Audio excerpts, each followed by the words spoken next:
Alabama. I only won it by about 47 points. I don't think that influenced my decision, though, right? That didn't, right? But we had a lot of competition for this, and Alabama's getting it. Huntsville in particular, so congratulations, everybody. Katie, congratulations. This will result in more than 30,000 Alabama jobs and probably much more than that, and hundreds of millions of dollars of investment, and that's billions because it can't be millions, it's billions and billions of dollars. Most importantly, this decision will help America defend and dominate the high frontier, as they call it. I want to thank Secretary Pete Hegseth. He's doing a fantastic job, and Secretary of the Air Force Troy Mink. Troy, thank you very much. Great job you're doing, Troy. This is such a big deal. This is one that everybody wanted to know. What are you doing? I also want to thank Senators Katie Britt, and I want to give my condolences. Your grandmother, her grandmother just passed away. She was 100, right? 100, and she loves you, Mr. President. Well, and she was very proud of you. Thank you very much. Very, very proud of you. So thank you, Katie. Wonderful woman. She must have been. To produce you indirectly, I can tell you she had to be. Tommy Tuberville, who's a great coach. And I won't say anything about what happened with Alabama football this weekend. Let's leave that out. But you're not used to that, right? You're not used to that. But Tommy, Auburn won, that's right. They did. So you're happy. Tommy's been a great senator, as you know, and a fantastic guy all around. He was also a tremendous coach. House Armed Services Committee Chair Mike Rogers. Thank you, Mike. Where's Mike? Mike, thank you very much. Doing great, Mike. Representatives Barry Moore, all great friends, Robert Adderholt, Gary Palmer, and Dale Strong. Thank you all very much, fellas. Appreciate it. In my first term, I created a thing called SPACEFORCE, so important. You know, we were losing the race in space very badly to China and to Russia, and now we're far and away #1 in space, and reestablished SPACECOM with a mission to protect American space assets and detect any threat to our homeland. We initially selected Huntsville for the SPACECOM headquarters, yet those plans were wrongfully obstructed by the Biden administration. And as you know, they moved them to a different locale. And today we're moving forward with what we want to do and the place that we want to have this. And this will be there for hopefully hundreds of years. That's where it's going to be. I will say I want to thank Colorado. The problem I have with Colorado, one of the big problems, they do mail-in voting. They went to all mail-in voting. So they have automatically crooked elections. And we can't have that. When a state is for mail-in voting, that means they want dishonest elections because that's what that means. So that played a big factor also. In Huntsville, SPACECOM will play a key role in building the Golden Dome, as you know. That's going to be a big thing. Everybody wants to be a participant in it. Missile Defense Shield, we're going to be having a Golden Dome that the likes of which nobody's ever seen before. The finest, the best. And by the way, Canada called. They want to be a part of it, and that'll be great. But Canada wants very much to be included in that, and we're going to work something out with them, I hope. It will also ensure that our technological capabilities, of which we're way ahead of anybody else, there's nobody close, remain unmatched long into the future. So I'd like to ask Secretary Hegseth to say a few words. He was very much a part of it. And really, everybody behind me was. Every one of these people would call me and lobby me. I said, Katie, I don't want to talk to you anymore. I know what you want. She said, that's right, sir. That's what I want. And they got their way. So I just want to congratulate. These are really special people. They're politicians in many ways, but they're great patriots, I think even more so than politicians. So they fought very hard to get it, and it's an honor to give it to Huntsville. Pete, say a few words, please. Thank you, Mr. President. As usual, right place, right time, for the right reason. In your first administration, you established the Space Force at a time when we knew we had to be looking to that domain of space. You also reestablished SPACECOM to ensure that priority was put in place, and you, through the Air Force, independently identified that Huntsville, Alabama was the right place to put it.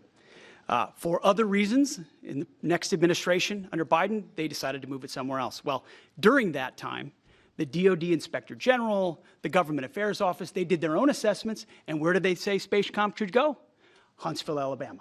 So what you're doing today, Mr. President, is restoring it to precisely where it should be based on what the Space Force, the Air Force, your leadership believes will give us strategic advantage in the future.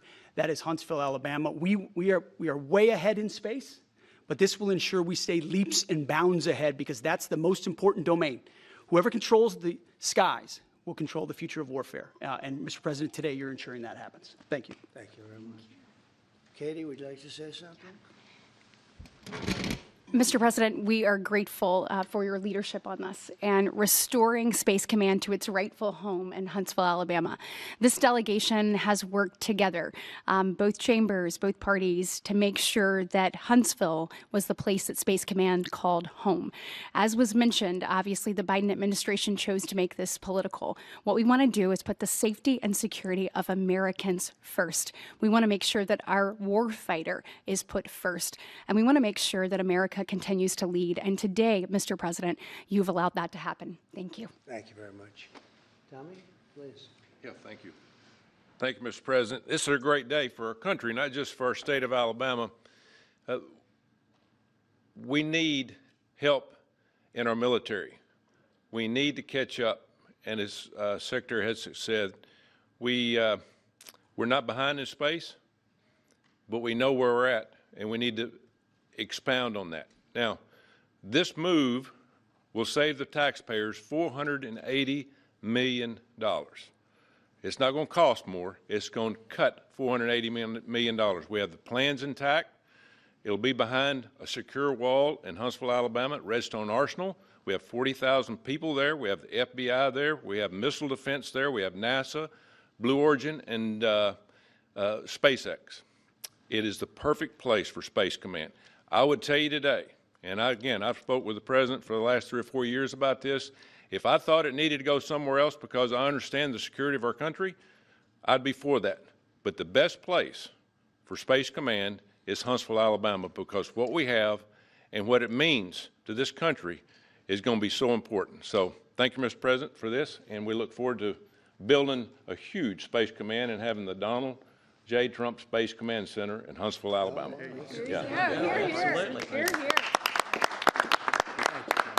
JD, would you like to say something? Sure. Well, Mr. President, thank you. I'll be very brief here. I lobbied the president hard to put it in Ohio, but he said these people behind us, these Alabamas, are just too powerful and too persuasive. And so it's in Alabama, but as Tommy said, this is exactly the right place for Space Force and Space Command. I think Americans ought to appreciate the fact that you can't win the battle of the future unless you control the skies. The cyber security, the communications, the entire infrastructure of the battle in the 21st century will be in space. So it was a visionary move in the first administration for the president to set up Space Force, and I think an equally visionary move to make sure that Space Force is right where it should be in Huntsville, Alabama. Thank you, sir. Thank you very much. Gentlemen, anybody want to say anything? Would you like to say? Mr. President, another promise made, another promise kept.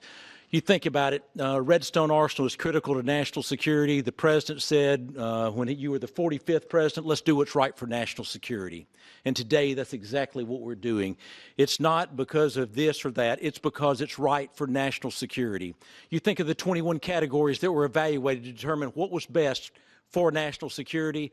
All indicators pointed back to Huntsville, Alabama, and Redstone Arsenal. We have the right people at the right place at the right time. Mr. President, on behalf of the people of the 5th Congressional District and all of Alabama, thank you for keeping your word. Absolutely. Thank you very much. Anybody? Let me just say, Mr. President, I want to say thank you. And thank you for doing this because it was the right thing to do. When they looked at all the numbers, Huntsville was the place to go, and like you say, it was unfortunately pulled out, but you made it right. So I want to just say thank you again for a grateful nation, and to the state of Alabama, we're very grateful. Thank you, and God bless. Thank you. Thank you very much. Please, go ahead. Mike? Thank you, Mr. President. Throughout history, militaries has always understood that whoever could hold the high ground held the advantage. Space is the ultimate high ground. And what we're doing with moving the Space Command to Huntsville is absolutely critical to our maintaining dominance in that sphere. And it goes hand in hand with what we're trying to do with the Golden Dome and missile defense to defend against anyone else who tries to enter that sphere. So thank you, Mr. President. Thank you very much. Please, Thank you, Mr. President. And obviously, national defense is a huge issue. And when you look at the scores, Alabama was #1. And for political reasons, it was moved out of our state. But, Mr. President, thank you for making priorities the defense and the warfighter and the safety of this nation. And in the big, beautiful bill, that Golden Dome will be built in Huntsville, Alabama, and we're grateful for that. Thank you.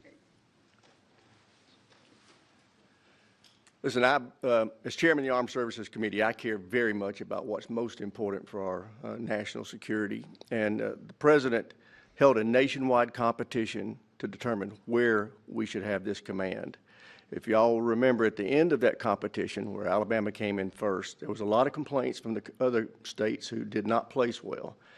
He said, we'll do it over with new criteria to accommodate your concerns. Alabama came in first in that second competition.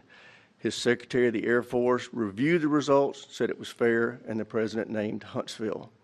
It was the Biden administration that decided to make it political, even though his own Secretary of the Air Force said it was a fair competition and it should be in Huntsville. So I want you to know I appreciate this President standing up and being strong and saying he's going to make this right and put it where it rightfully belongs, and that's Huntsville, Alabama. Thank you very much. Good job. Appreciate it. So thank you all very much. You are going to leave me alone now? You're not going to call me anymore and talk about this subject, right? You promise? They'll start something else.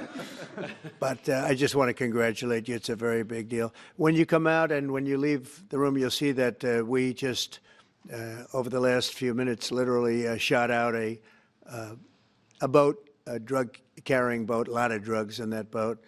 And you'll be seeing that and you'll be reading about that.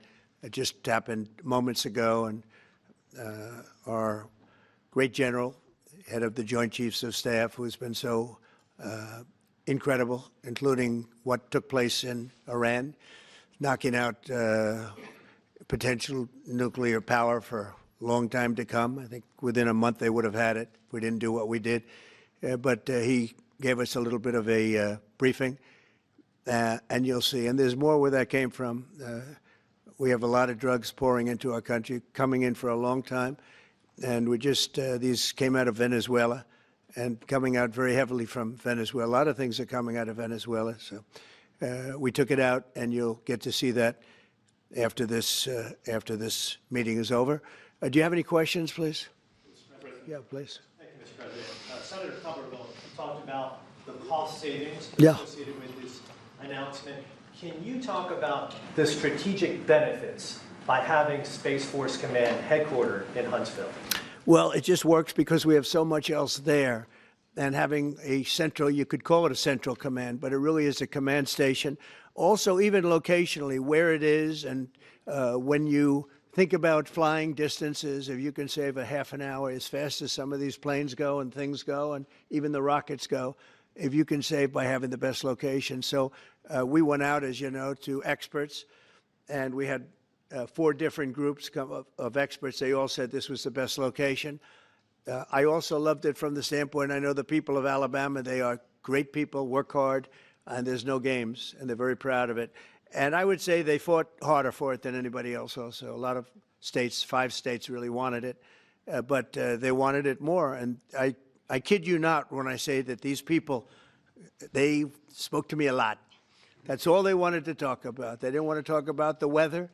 They only wanted to talk about moving to this location, moving to Alabama, Huntsville in particular. So we're honored to do it. They really wanted it badly, and they got it. Peter? President Trump, something completely different, but about a big viral social media trend over the weekend.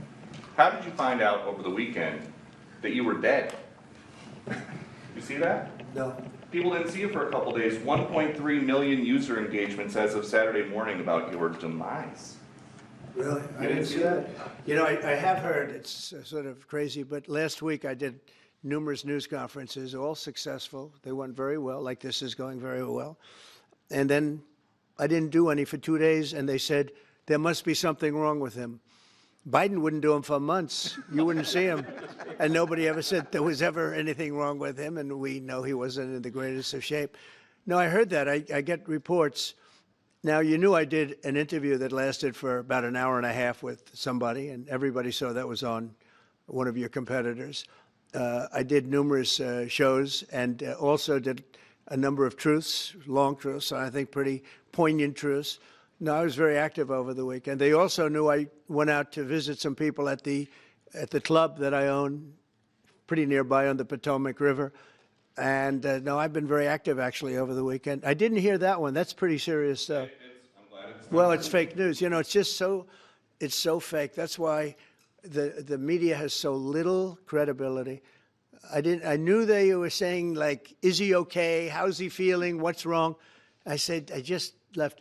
And it's also sort of a longer weekend, you know, it's Labor Day weekend. So I would say a lot of people, no, I was very active this Labor Day. I had heard that, but I didn't hear it to that extent. Go ahead, Peter. We know that this country has a huge problem with school shootings. You have said that you're open to sending the National Guard pretty much anywhere. Would you ever consider sending an armed National Guardsman to every school? Well, we have a big problem with school shooting, but we also have thousands and thousands of schools that run perfectly. You know, they talk about you can do things construction-wise, and that's really, I think nobody knows more about construction than me. You can build the construction doors. You can build what they call safety doors, where they lock on the outside, the inside, and every place else. Well, but if one of these lunatics happens to get through, then the police can't get in. Then they're looking for keys all over the place, and it takes a lot of disadvantages to doing, you know, spending billions and billions of dollars and actually making it safer in some way for some of these lunatics that we're dealing with. But I don't think so. I've thrown out the concept. We have great teachers that love our children. The parents love the children. Teachers love the children too. And if you took a small percentage of those teachers that were in the military, that were distinguished in the military, that were in the National Guard, et cetera, and you let them carry, that's something that a lot of people like. I sort of liked it. It'd have to be studied, but they're trained. They know about weapons. You can't do it with every teacher because most teachers don't know, and you know. But I always thought that would be an alternative. But it just we've had a lot of instances. Other countries have also. They have different kinds of problems than we have, but we do have. There's something going on. And it's a bad thing. Yes, please. Have you spoken with President Putin in the past week? Have you spoken with President Putin in the past Yeah, I week? don't want to. I have learned things that will be very interesting. I think in the next few days you'll find out. Will there be any consequences if there isn't some type of announcement of a meeting with President Putin and President Zelensky? Yeah, there will and be. what could those consequences be? We're going to see what happens. We're going to see what they do and what happens. I'm watching it very closely. Last week, they lost 7,000, between the two countries, 7,313 soldiers, to be somewhat exact, for no reason whatsoever. And they're Russian and they're Ukrainian, but, you know, they're soldiers. I want to see it end. Yeah. Mr. President, have you decided you're definitely going to send National Guard troops to Chicago? I didn't say when, but the answer is, look, Chicago's very interesting because I watched Pritzker get up and say about, we don't need help, we're safe. But 2 weeks ago, they had 6 people murdered, and they had 24 people hit by bullets. Last week, as you know, it was 7 people, 24 people hit, and 7 people died. And then over the last 2 days, that was the crown jewel. They had, I guess, 9 or 10 killed, and 50 hit with bullets. And you have this governor get up, who's a terrible governor. Probably he and Gavin Newsom would be probably the 2 worst and most naive. They're naive. Either they're naive or they're very untruthful. And he'll say, we don't want any protection. We don't need. So in the last 3 weeks, he's lost almost 20 people killed. There's no place in the world, including you can go to Afghanistan, you can go to places that you would think of. They don't even come close to this. Chicago is a hellhole right now. Baltimore is a hellhole right now. Parts of Los Angeles are terrible. If we didn't put out the fires, and I mean the other fires, the bullet fires, they didn't do a good job with, they should have had the water coming down, like I said. You know, we had to release the water. We had to go in and release the water to L.A. It's so badly run. But if I didn't send the National Guard into Los Angeles, I would be making an announcement today. I'd be talking about Huntsville, and I'd simultaneously be saying, by the way, the Olympics is not coming to Los Angeles. If we didn't do that, and even the sheriff, the top law enforcement person in Los Angeles said, we could not have handled it without them. So that's what he said. Make your mind up on Chicago, though? Well, we're going in. I didn't say when. We're going in. When you lose, look, I have an obligation. This isn't a political thing. I have an obligation. When we lose, when 20 people are killed over the last 2.5 weeks, and 75 are shot with bullets. So let me tell you a little story about a place called D.C., District of Columbia, right here where we are. It's now a safe zone.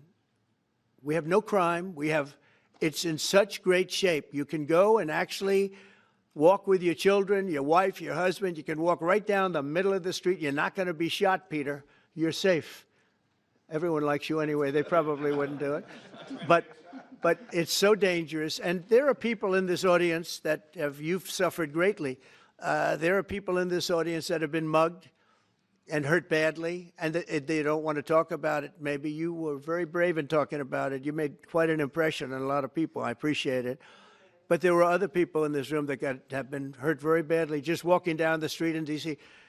Washington, D.C. is a safe zone right now. It's a safe city. The restaurants are open. They're booming. You can't get a restaurant. New restaurants are announcing that they're going to be open. This took place in 12 days. Now it's 15 days, but 3 days ago it became what's known as a safe zone. It's a safe city. And this city was really bad, really, really bad. We took 1,600 people out, hardcore criminals that will not be coming back anytime soon. And we're very proud of it.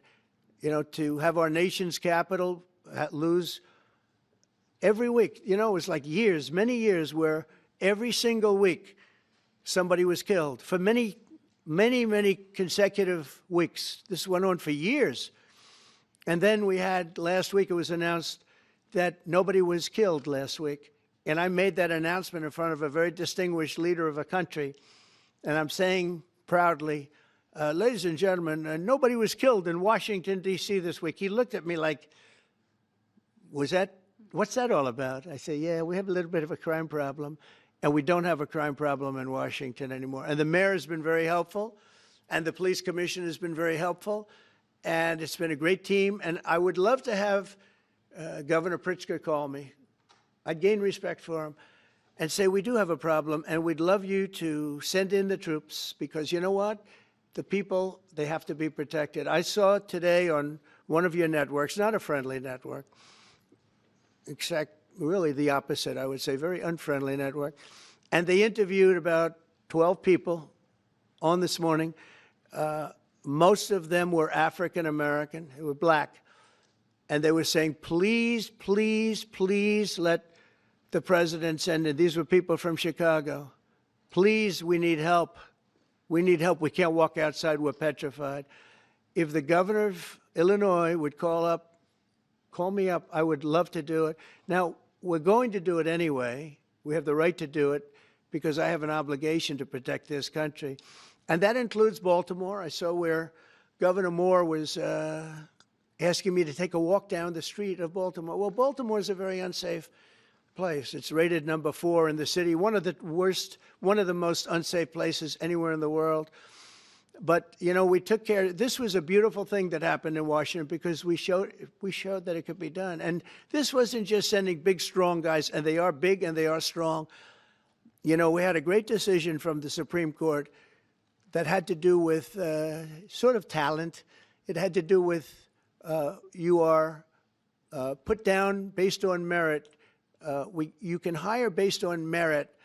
So merit for a soldier or for a policeman is strong, physically fit, having a certain ability, not a person that is woke and got the job through woke, but wasn't strong enough to lift a gun out of the holster, et cetera, et cetera. No, I looked at the police. As you know, last week I went over, we had a meeting with, there had to be 300 people, and they were all very impressive looking. And when the bad guys see them, they're not going to do a thing. And so I'm very proud of Washington. It serves as a template, and we're going to do it elsewhere. But Chicago is certainly going to be high. I would love to have him call. I would love the governor of Illinois. I'd be honored to take his call.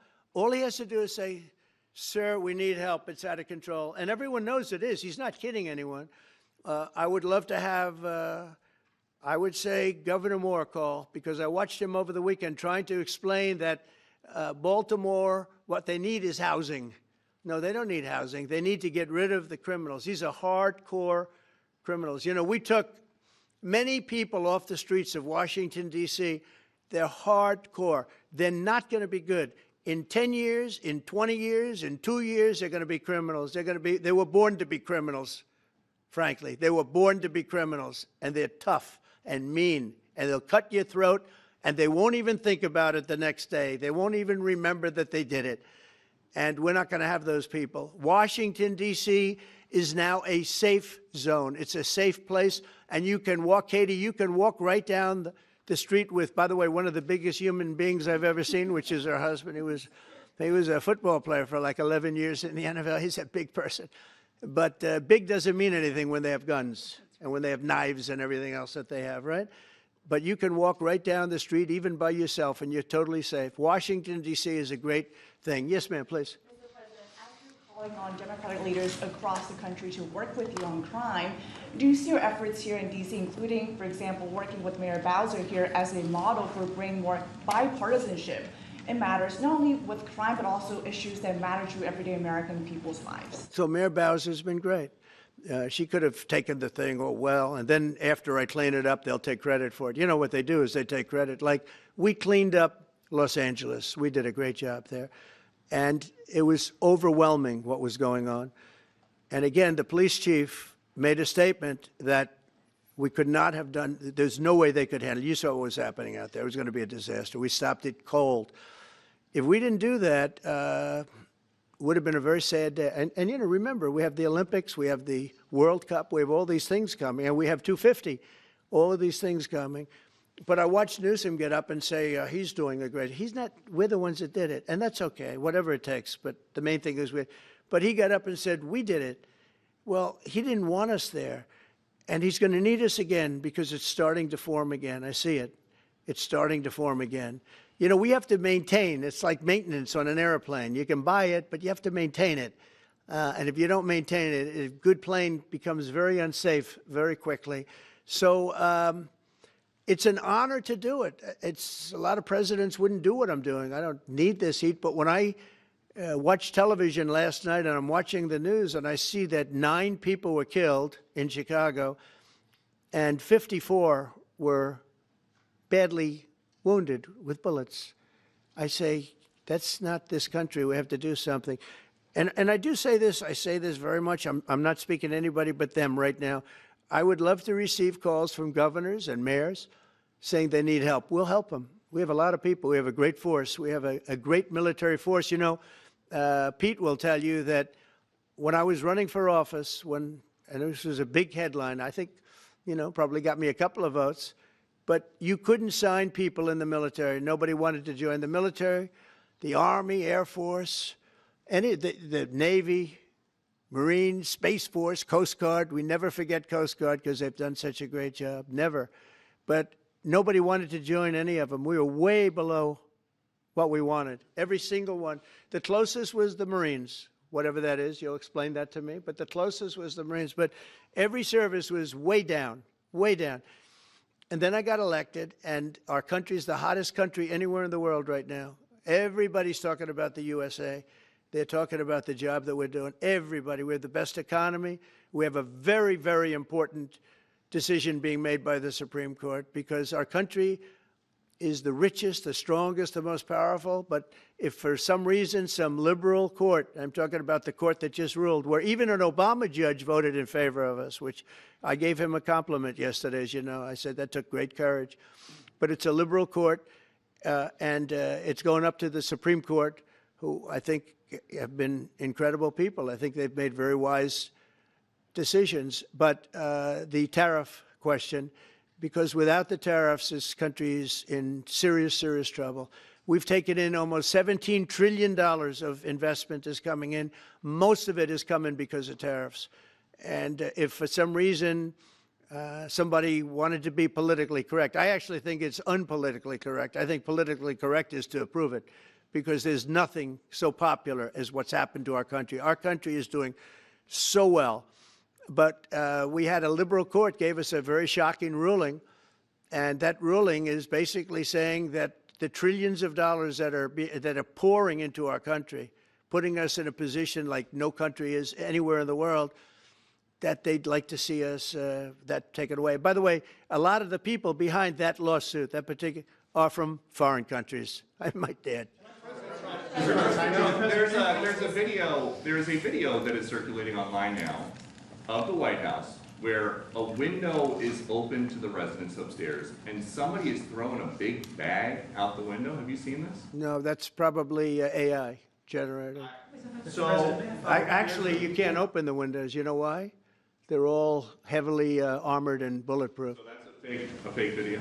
Well, it's got to be, because I know every window up there. The last place I'd be doing it is that, because there's cameras all over the place, right, including yours. No, but every window, I've never seen a window that's, in fact, my wife was complaining about it the other day. She said, love to have a little fresh air come in, but you can't. They're bulletproof.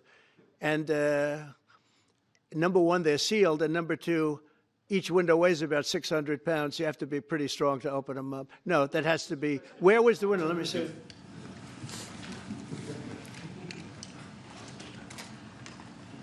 Maybe from the renovations?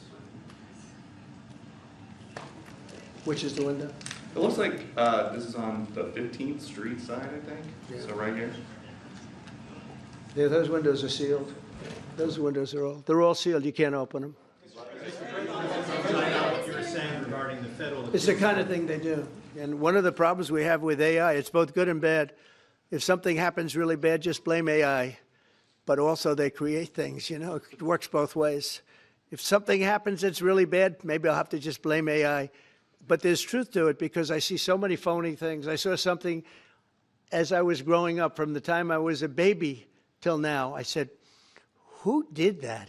It was AI generated. So it's a little bit scary, to be honest with you. But those windows are all very heavily sealed. Thank you, Mr. President. I want to follow up with what you were saying regarding that federal appellate court that ruled against you and your administration as it relates to your ability. Well, they ruled against our country, the court, and they ruled against us before. It's a very liberal court. You called it highly partisan in your Well, social it certainly media is. It certainly and in is. fact, it was along ideological lines, 7-4. Well, except that we actually got one of the Obama judges that was appointed by President Obama voted in favor of the tariffs, because he felt it was imperative for our country to thrive and survive even. And I gave him credit. I said, you know what? That took a lot of courage for him to do it, because you don't see that often. So my question is, I suspect you're going to appeal that all the way to the Supreme Court. Well, we already have, yeah. In fact, we're doing something else. We're going to be going to the Supreme Court, we think, tomorrow, because we need an early decision. I mean, look, the financial fabric of our country, we're a rich, incredible country right now. And we're able to, you know, other countries use tariffs on us for years, and we never did. I did a lot during my first term, but then we had COVID and we had to focus on other things. You couldn't be tariffing Italy, Spain, France, as they were dying by the thousands and millions. But we did with China, and China paid us billions and billions of dollars. And I started the process, but then I had to end it a little bit because of COVID. We focused on that.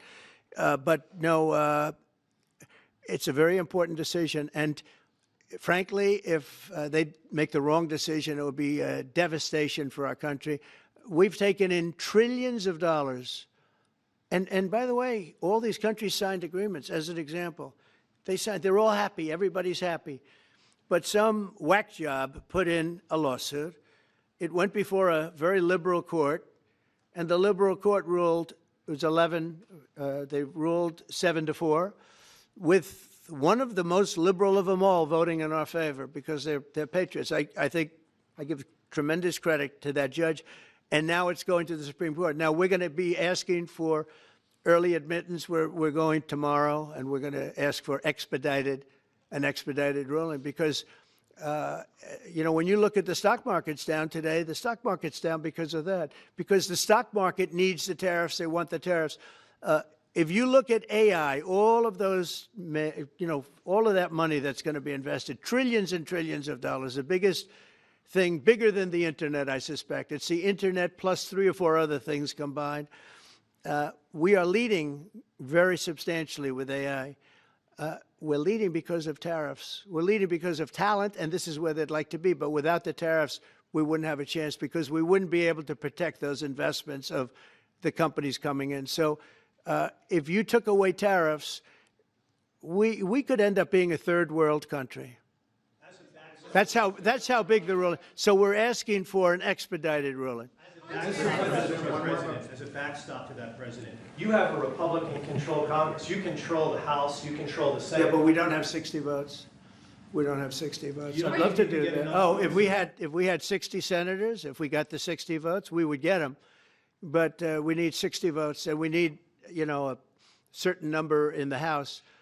We'd get, I think we'd get, I don't know, we have about 5 of them here. Would everybody agree with me on tariffs? Without tariffs, we're a different country. We have taken in so much money. And here's the thing. We signed a deal with Japan. They're paying us hundreds of billions of dollars. We signed a deal with South Korea. We signed a deal with the European Union. We signed a deal with Europe. And those countries are paying us $950 billion. And they're happy about it. They're okay. As one of them said, it's amazing that we got away with it so long. One of my friends, a leader of one of the countries, and they're fine with it. They all signed. If that ruling ever went against us, I guess we'd have to give back hundreds of billions. We would have to give trillions and trillions of dollars back to countries that have been ripping us off for the last 35 years. And I can't imagine it happening. On a legal basis, they have no legal basis whatsoever. But on a common sense basis, it would destroy America. Okay. You talked about controlling the sky. On Sunday, the satellite signal of Ursula von der Leyen's plane was alleged. With Ursula? Well, she had an interesting event. She's a tremendous woman. And so what are you asking me about her? NATO is concerned about it, I do too, about this. Sure, NATO is concerned about it. Well, nobody knows where it came from, but they did take away her ability to use a phone. You know? Sometimes that's a good thing. Sometimes that could happen to me. I'd be very happy.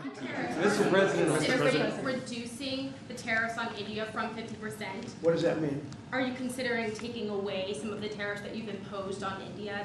You had posted. No, we get along with India very well. But India has, you have to understand, for many years it was a one-sided relationship. Only now since I came along, and because of the power that we have with tariffs, India was charging us tremendous tariffs, about the highest in the world. They were about the highest in the world, number one. And we, therefore, weren't doing much business with India, but they were doing business with us because we weren't charging them. Foolishly, we weren't charging them. So they would send in massive, you know, everything they made, they'd send it in, pour it into our country. Therefore, it wouldn't be made here, you know, which is a negative. But we would not send in anything because they were charging us 100% tariffs and, you know, I'll give you an example, Harley-Davidson. Harley-Davidson couldn't sell into India. There was a 200% tariff on a motorcycle. So what happens? Harley-Davidson went to India and built a motorcycle plant. And now they don't have to pay tariffs. Same thing as us. So what we're doing is literally thousands of companies are coming into the U.S., car companies, AI, but, you know, more traditionally, car companies. We have so many car company factories under construction or being designed right now. And they're coming from China, they're coming from Mexico, I must tell you, and they're coming from Canada, a lot of them coming from Canada. But they're coming into our country because they want to build here. And they want to build here for 2 reasons. Number one, they'd like to be here. And number 2, the tariffs are protecting them. And number 3, they want to avoid paying tariffs. When they build their cars here, they don't have any tariffs to pay. You know, when you build here, you don't have any tariffs. Mr. President, in light of the Minnesota shooting last week, the Department of Homeland Security is now awarding more than $100 million to hundreds of faith organizations across the country to help them ramp up security. What's your vision for further protecting religious liberty across the country amid incidents of threats and So violence? religious liberty is so important, and we're talking about every religion now, and we're doing things on that nobody else has ever done, and we're going to be having a big announcement in about 2 weeks on that question. Yeah, please. On Space Command, sir, are you concerned that people may not be willing to relocate from Colorado to Alabama? No, I'm not worried. It will get somebody else. I mean, the problem with Colorado is they have a very corrupt voting system. Look, I have so many friends in Colorado. Anytime you have mail-in voting, you have corrupt elections. Very simple. It's very simple. Even Jimmy Carter said it with his commission. They set up a commission with him and Scoop Jackson and some people, highly regarded people.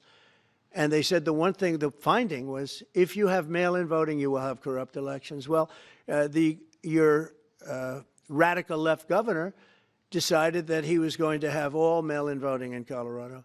Once you have all mail-in voting, and for whatever reason, the Democrats cheat. And they cheat like, they're not stupid. That's the only thing. They're no good on policy. They're no good on management. They're no good at government. But they're great at cheating. And they stick together, too. I give them credit for sticking together. Please. Obviously, this is a big win for national security, moving this to Alabama. We've all can agree with that. Big. Is there any idea of the economic impact this has on the state and on that local area? Katie, do you want to answer that? Look, I mean, go ahead. Please go. This is going to be tremendous. I mean, the state of Alabama, what we've seen through this process is the worst of Washington. We've seen politics get in the way of what is best for the warfighter, what's best for national security. And the state of Alabama is about to show the country the best among us. So we know the economic impact is going to be tremendous. There at Redstone Arsenal, we're proud to house everything from the FBI to headquarters there for material command to a number of things. We obviously have NASA with Marshall Space Flight Center, and so this naturally fits within. When you look at the decision matrix that they placed in front of us, that's why we ranked so high, is because we have the resources necessary and the ability to build out quickly to meet the needs in front of us. As far as economic impact, it would be tremendous. Does anybody have an exact number? 1,600 jobs. 3,000 spinoff. With 3,000 spinoff. Look at this. This is teamwork right here. So we are really proud, and the people of Alabama are ready to get to work. And I've got a housing question, if you could, just for a second, Mr. Yeah, President. please. Owning a home and going about the American dream seems like it's out of touch for a lot of Americans. Just recently, you pushed out a statement about addressing an emergency housing situation. That's right. We're thinking about doing that. Yeah, can you just... Well, we need a little help from the Fed. We have a man named Jerome Too Late Powell. You probably heard of him. He's too late. He's way too late. And the economy is so strong that it's pushing through that. Normally, it would have been much tougher, but we're doing so well that we're pushing through it. But it makes it very hard for people to get mortgages because too late is too late. Very simple. He's too late. And probably political, whatever. He wasn't too late before the election. Before the election, he was cutting rates, right? Because he was hoping that, I guess, Biden would get in or that Kamala would. He was a big Biden guy. Explain that one. And then he was a Kamala person. But he was hoping, I guess, she'd win, I guess. I don't know. It didn't work out too well. But, yeah, we need a very serious cut. You know, I think that if you look back many decades ago, the United States was always the lowest, even if they were doing badly. The United States was, because without the United States, everything in the world would die. It's true. It's so powerful. It's so big. And I made it really big in the first 4 years. Then it started to degenerate with what this Biden administration did. But we built it up to a level that I never thought we could be at this quickly. We're the hottest, we're the best financially. The money coming in is so big because of tariffs and other things, but because of tariffs. Tariff gets us even those other things. Plus, it gets us great negotiators. I settled 7 wars, and numerous of those wars were because of trade, and numerous of the trade deals that I made were because of tariffs. It gives you a great negotiating ability. If that ability were taken away from us by a liberal court acting on essentially foreign nations asking to get help from the United States government, when they've been doing this to us for 40 years, that's why we have $38 trillion in debt. We won't have it for long if they let us if they allow us to do what everybody knows we should be able to do. Yeah, please. Mr. President, another Biden-era action that you're now reversing is that you signed a deal last week to make federal buildings adopt and embrace classical architecture styles again. Can you talk to us about why you do that, and also what's your vision? Well, we want to see beautiful buildings. Now, you know, it's in the eye of the beholder. I've seen architectural reviews over the years. I'm an expert at it. I've gotten a lot of great reviews. But I've seen buildings that I didn't think were very good get great reviews, and I've seen great buildings get bad reviews. So, but it's just a standard. We want to have a good standard. We're building something here, you know, for 150 years they wanted a ballroom at the White House. We're doing something at the highest level using great architects and all. And, you know, it's very exciting. But we have a lot of interesting things happening architecturally in D.C. And D.C. is like a different place. And, you know, even the contractor said, sir, we walked down today, we feel like much safer. It's like a different place. Washington, D.C. is great. Now, we're going to also beautify it. We're going to put a topping on the roads. We're not going to rip them apart and take 4 years to build a road that was exactly the same by the time you build it. But we're going to put toppings. We're going to put new medians in. We're going to get the graffiti off. We're going to put tiles up in the tunnels where the tiles are missing. We'll do the whole tunnel instead of, you know, a little area where you see new tiles, old tiles that never look too good, but they could use it. You know, they've been up for 50 years. They've served their duty. But we're going to make this within about a 20-mile radius from the White House. We're going to have this place spick and span. It's going to be crime-free, and it's going to be spick and span. It's going to be, you'll be proud of Washington again. Go ahead, please. Sir, China's having a massive military parade that President Putin and Kim Jong-un will be attending. Do you interpret that as a challenge to this? And are you concerned at all about those countries trying to be some sort of counterweight? Not at all. China needs us, and I have a very good relationship with President Xi, as you know, but China needs us much more than we need them. No, I don't see that at all, no. Maybe one more. And I had actually a very good meeting with President Putin a couple of weeks ago. We'll see if anything comes out of it. If it doesn't, we'll take a different stance. March today in California ruled that your deployment of National Guard troops to Los Angeles was illegal. Do you have any response? Well, it was a radical left judge. But very importantly, what did you not tell me in that question or statement that you made? Pretty much of a statement, I think. Well, I was asking for your response. No, you didn't say what the judge said, though. The judge said, but you can leave the 300 people that you already have in place. They can continue to be in place. That's all we need. But why didn't you put that as part of your statement? Because the same judge ruled exactly as you said, except the judge said that you could leave the 300 people that you already have in place. They can stay, they can remain, they can do what they have to do. Thank you very much, everybody. We appreciate it. Thank you. Thank you. Thank you very much.